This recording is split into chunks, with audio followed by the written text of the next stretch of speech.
আসসালামু আলাইকুম। মাহে রমজানের ডাক।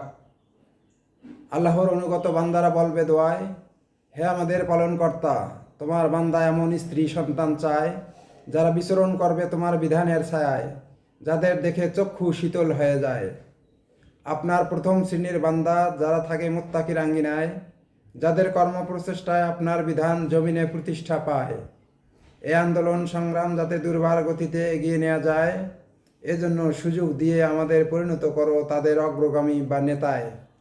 উপরোক্ত দোয়ার নির্দেশনা সূরা ফুরকানের ৭৪ নং আয়াতে পাওয়া যায়। সুতরাং আর দেরি নয়, সক্ষমতা অনুযায়ী ভূমিকা রাখুন যাতে সমাজে মুত্তাকি তৈরি হয়।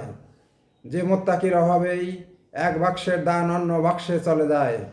আপনার অবহেলায় যদি এ কাজ পিছিয়ে যায়, আপনি আসবেন নিশ্চিত শাস্তির আওতায়। আর এই উদ্দেশ্যেই মাহে রমজান ডাকছে তোমায় আমায়।